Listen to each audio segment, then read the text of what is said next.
My husband always locked his phone at 7 p.m. and said he was meditating.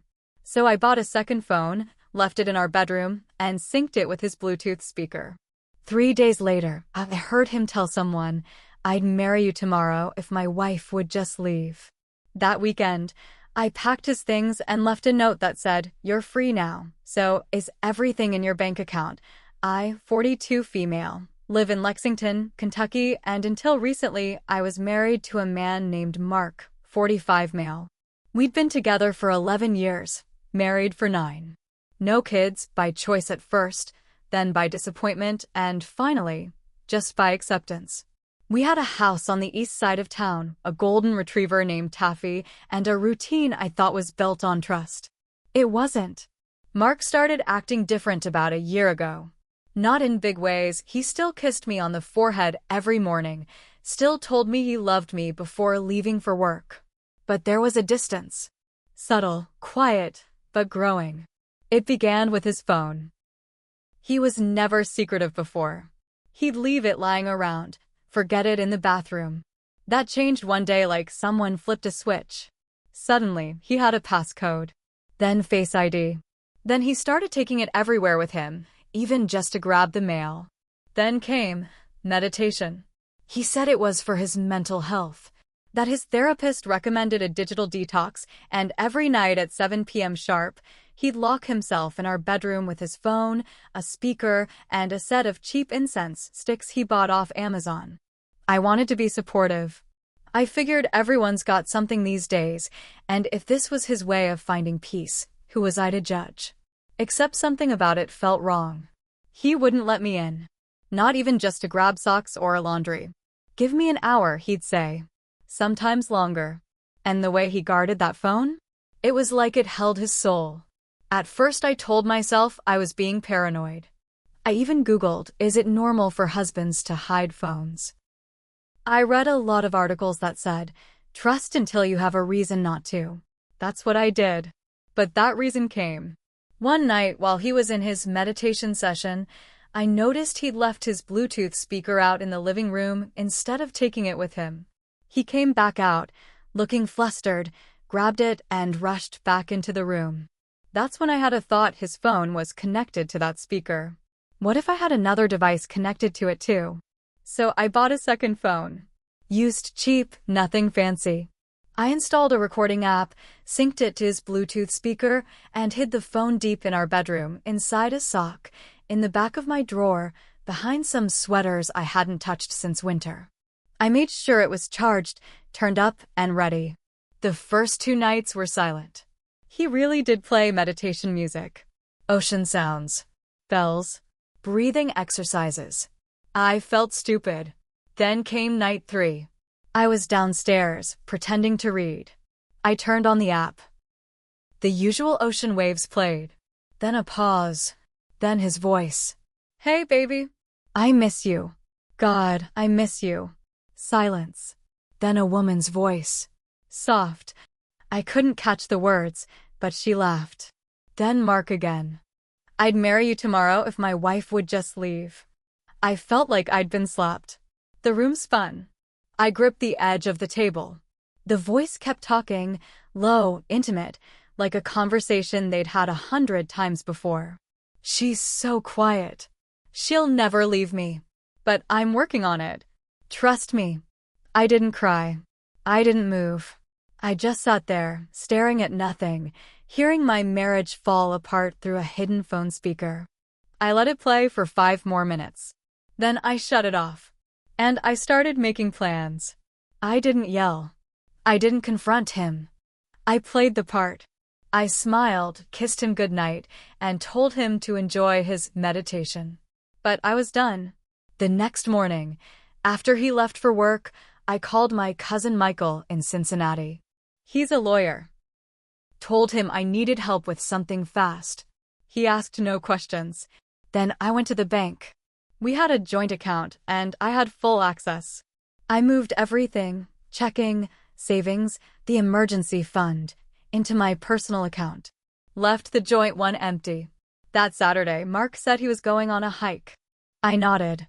Told him to be careful. As soon as he pulled out of the driveway, I grabbed 3 big suitcases and packed every single thing he owned. His clothes, his tools, his dumb gym gear, his laptop, his phone charger, all of it. I lined the bags by the front door. I left the note on the kitchen table. "You're free now. So, is everything in your bank account?" I didn't wait for him to come home. I booked a room at the Hyatt downtown, checked in, ordered a steak dinner with a glass of wine, and for the first time in months, I slept without anxiety. I didn't expect silence. I expected yelling, accusations, maybe even begging. But when I checked out of the hotel 2 days later and went back to the house, it was quiet. His bags were gone. So was his toothbrush. But not much else. He hadn't taken the time to cause damage or leave a note. Just vanished like a coward. That made me more furious than if he'd screamed. I changed the locks. Filed for divorce the next day. Michael had it drafted and notarized before Mark even tried to contact me, which, for the record, didn't happen until 4 days after I'd packed his things. 4 days. No calls. No texts. Then I got a single message. "So this is how you handle things?" Real mature. That was it. Not "I'm sorry." Not "please talk to me." Just that. I didn't respond. The next day, I got a call from our bank. Apparently, Mark had gone in and tried to dispute the transfers, claiming fraud. Said I'd drained him without permission. I had to go down there, show them our marriage license, my name on every account, and explain everything. The manager, a woman named Dana, nodded and said, "We see this more than you'd think." But here's where things got complicated. Mark hadn't just been cheating. He'd been planning. He had another apartment on the west side of town. Furnished, leased, and paid in advance for 6 months. The utilities were in his name. I found this out because I got a piece of mail delivered to our house by mistake, a cable bill with his name on it, addressed to a place I'd never heard of. I drove there. It was a little 1-bedroom above a coffee shop. I sat in my car across the street for 30 minutes, trying to decide whether to go in or not. In the end, I didn't have to, because I saw her. She was young, maybe 28. Long brown hair, skinny jeans, one of those floaty cardigans. She had a key. Walked right in. Came out an hour later holding his dog, Taffy. My dog. That was it. That was the last thread. I went back to Michael and told him we were no longer playing nice. He filed for everything. I wanted the house. I wanted alimony. And I wanted Taffy back. Mark fought it. Said I was vindictive. Said I snapped. Tried to paint himself as the victim, the poor man stuck in a cold marriage, forced to find love elsewhere. His lawyer even asked the judge to consider my emotional instability for moving out without a confrontation. I had the recording. I didn't want to use it, but when Mark tried to say the affair wasn't real, that he was just venting to a friend, I gave the recording to Michael. He played it in court. You could hear everything. The way Mark talked to her. The way he laughed about me. The judge's face didn't move once, but I saw her jaw clench. After that, it shifted. I got the house. Taffy. Half of his retirement account. And yes, alimony for 5 years. Mark moved into that apartment with her. I heard they broke up 3 months later. Turns out she didn't want to play house with a man going through a messy divorce and barely scraping by after court fees and monthly checks to his ex-wife. But the story wasn't over yet. A few weeks later, I started getting letters in the mail. No return address. Just notes. "You ruined my life. This isn't over. Hope you enjoy the money, bitch." They came once a week. Always typed. Always anonymous. I knew it was him. Then someone slashed my tires. The tire slashing happened on a Wednesday morning. I was on my way to work, HR manager at a medical clinic off Richmond Road, and I found both rear tires flat. Knifed. Clean cuts. Someone knew what they were doing. I called AAA, then the police. The cop who showed up was polite but not overly concerned. "Probably some random vandalism," he said. shrugging as he filled out the report. But I knew better. I showed him the letters. He took them, said they'd run prints, but I could tell he didn't expect anything to come of it. Too vague, too clean. "Keep your doors locked, ma'am," he said before driving off. The next night, I stayed up late and watched the street through my front window. Nothing. Just wind and silence. But the feeling stuck with me like someone was watching, waiting. I installed cameras the next day.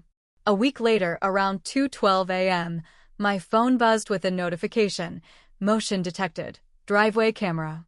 I opened the app, and there he was. Mark, wearing a black hoodie, hood up, crouching by the side of my house. He didn't come to the front door. Didn't knock. He stood in the dark for a few seconds, looked up at the camera like he could feel it, and then just walked away. I sent the footage to the police. This time, they took it seriously. An officer came to my house and told me to file for a restraining order. I did. It was granted within 48 hours. Served to Mark at work, from what I heard. His lawyer called Michael, asked if I'd consider dropping it. I laughed. I thought it would end there. But then I got a call from my boss. Apparently, someone sent an anonymous email to the clinic accusing me of stealing medications. Said I was using drugs on the job, that I'd been unstable since my divorce. They attached a fake screenshot of a text conversation, looked like I was asking someone for pills. It was badly photoshopped. But it was enough to trigger an internal review. I had to sit through 2 interviews, drug tests, a review of security footage. I nearly lost my job. Michael helped me file a defamation suit. It wasn't hard to prove where it came from. The email was sent from a burner account, but the IP address?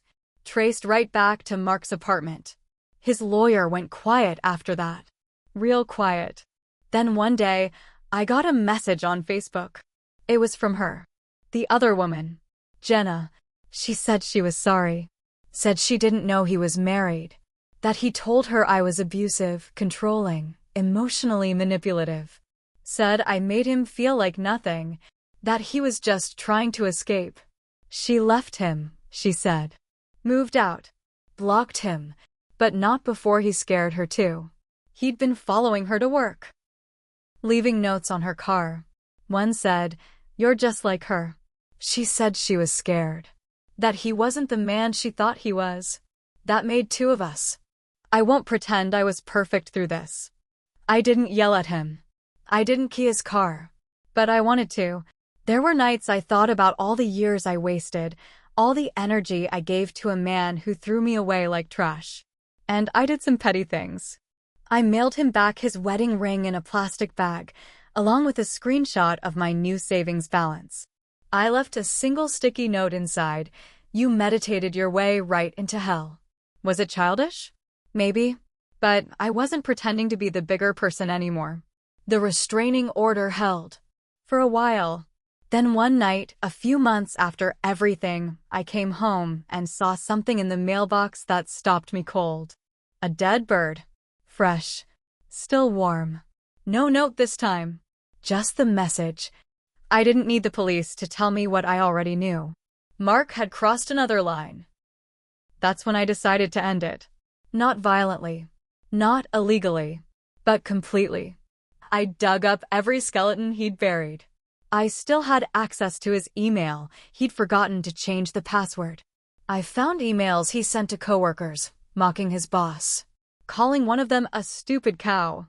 I screenshotted everything. I found old photos he sent to women, some from when we were still married. I found a hidden folder where he kept pictures of Jenna. Some of them weren't taken with her consent. I sent it all to her. Then I emailed his boss anonymously. HR got involved. He was put on suspension pending investigation. But the final blow? I found out he still owed taxes from a freelance gig he did during our marriage. Over $9,000. He had ignored the IRS letters. I made sure they had the correct address now. I made a call, gave them his location, and sent them the updated details. That was when he cracked. He showed up at my job. Violated the restraining order. Security tackled him before he got inside. He screamed that I ruined him, that I destroyed his life, that I was a demon. He was arrested, fined, fired. Jenna pressed charges for the photos. The IRS put a lien on his car. His credit collapsed. He moved back in with his mom in Louisville. Last I heard, he was working part-time at a gas station. As for me, I stayed in the house, got a new security system, changed my number, took a real vacation. For the first time in years, I woke up without that heavy pressure on my chest. But I won't lie and say I didn't make mistakes. I ignored the red flags for years. I let his silence feel like safety. I made myself small so he could feel big. I trusted when I shouldn't have. But when the truth came out, I didn't hide. I fought back. And in the end, the man who used to lock his phone and lie about meditating, he got exactly what he asked for. He's free now. Free to live with the mess he made. And I'm free too. Free of him. Forever.